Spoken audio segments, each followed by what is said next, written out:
let's talk about the misconception or the myth of being a good father and a good husband, a bad husband. Good father, bad husband. Yeah, is that possible? Can you be a good father and a bad husband? Are you in the same house? Let's talk about it.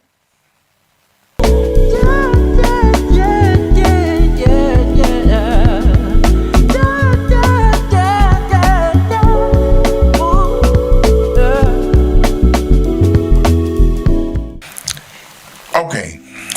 Let me hear it. Here is, I have heard some gentlemen speak of their, I guess for lack of better words, their miscues, misjudgments, bad decisions when in marriage. But also talk about how good of a father or phenomenal fathers they were, while mistreating the mother of said children. So my question becomes, is it possible to be a good father or great father, phenomenal father, and be a bad husband? Okay. So this is my perspective, and maybe I'm a little biased because, of course, I'm the wife, right? Sure.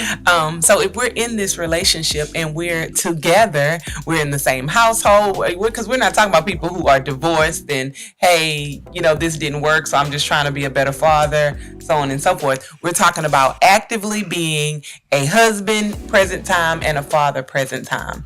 My short answer is no. Okay, so give you the example. The discussion was about this guy. It was a redemption story because they've been married for 25, 30 years now currently. I can't remember the number. Happily now. But talked about his gallivants in the streets with other women, staying out, going different places, but referencing his time when he would come in and making sure that the house was taken care of, paying bills, making sure those things were taken care of, but being I was a phenomenal father, his words. I was just a bad husband. And I think sometimes people can try to separate the two. Now, while being a great husband is a part of wanting to make sure that you have a cohesive and happy marriage, if you're a bad father, a bad example, I would think that that's also not so good. Okay, so when you're saying I feel like I am a good father and a bad husband, for me, I feel like it goes back to what is your responsibility? And it's perspective, right? So if I'm saying the perspective of a child, really, I think the lights just come on when I hit the switch. Correct. Right? Correct. Hey, this is James. And this is Tasha. We know your marriage is impeccable. The bomb. You don't need any assistance in connecting. Loving each other, respecting each other. Communicating. Nah, not you. You got it all figured out. But your neighbor. They need it. And what about your sister? Yeah. So you watching it, go ahead and share it with them. Yes. Do us a favor. Like it. Subscribe to the groups. Click the little button. Let somebody know. Easy peasy. It's good information. Let us know that you love it. Put us some comments down in the bottom. We appreciate the love. We want to hear from you. Absolutely. All right. We'll let you get back to the video. All right. So I'm not thinking about, dad paid for this or, mom paid for that. Now, from a wife's perspective, it may be you are the provider. You take care of the things of the home. For a child, the perspective is, I don't know, the grass just cut. When I walk out there, it's cut. Magically. The car has gas in it. Yes. Magically. That kind of thing. Of course, dad loves me. No matter what he does, what I do, he comes, give me some sugar, the whole 9 yards. But it's something about that dude. Something about him that I also love her so much. I love mom, but I see how he talked to her. And he never hears she always by herself. Right. She take me to school by herself. She pick me up by myself. Right. It's the message that you're sending. And then your first responsibility, your first ministry is home, in my opinion, is the wife and the kids. And what are you putting forth? What example are you putting forth? And that's what makes you, I think, phenomenal, if that's the word he wants to use, is that you are able to be a good example of what a man looks like, what a husband looks like, because you're their first vision. Right? You're the first one that they see. Oh, this is what it looks like up close and personal, not on TV, not at church, but actually up close and personal. And you owe that to them. And I don't think you're a good father if you're mistreating their mother. Absolutely. If you are stepping out, you're not there, you're absent, because there's so much more to being a great father and a great husband than just paying the bills. Yes, I round of applause for you, love. Round of applause. Thank you. Marriage is more than just a relationship. It's a vow that you take.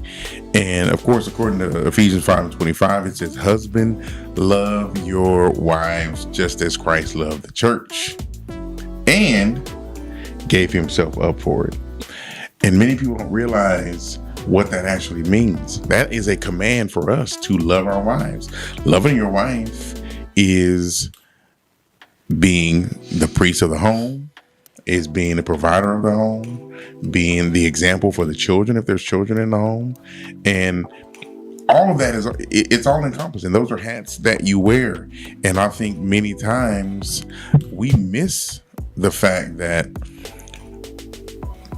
we have a responsibility as the example, because our children are watching. They're watching. Yeah. They can see the greatest show on earth, right?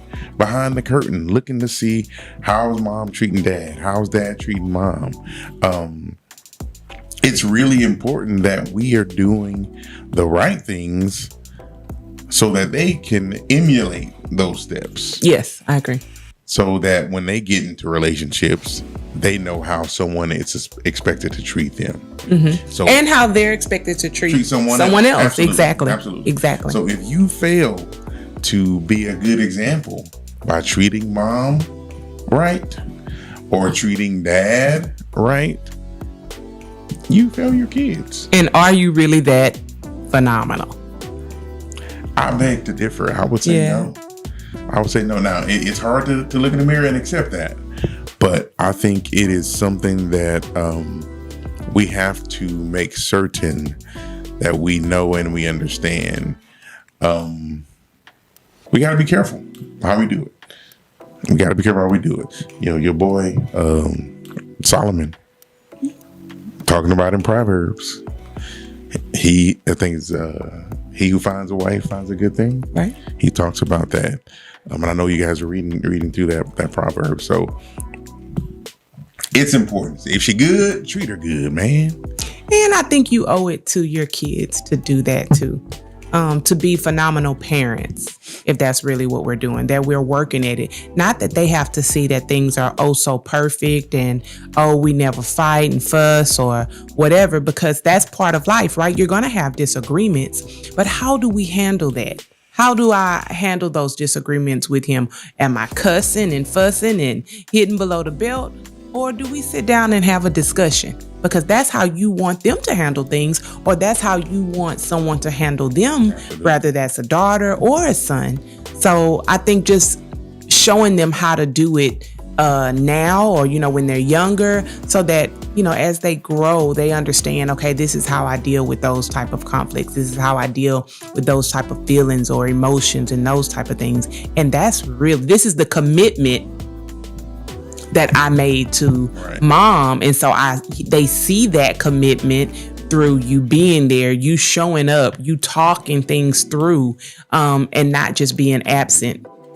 So I think that's what that was. And I think I saw that same little clip that you saw, of course. But there's so much more to it than just bedtime stories. No, I agree.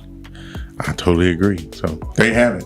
That is our thoughts on if you can be a great father, phenomenal even, and a bad husband. And of course, like I said in the beginning, we're talking about in the same house. We're not talking about, we not together anymore. And because that's the focus. They live together. Right? Absolutely. I just didn't want anybody to think that, I ain't with her no more. So of course, that's where your focus should be.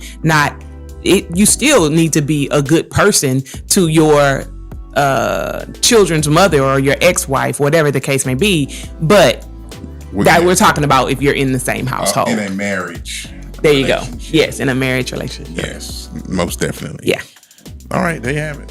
All right. Until next time, do the best you can until you know better. And when you know better, do better. I'm James Lee. I'm Tasha Lee. Peace.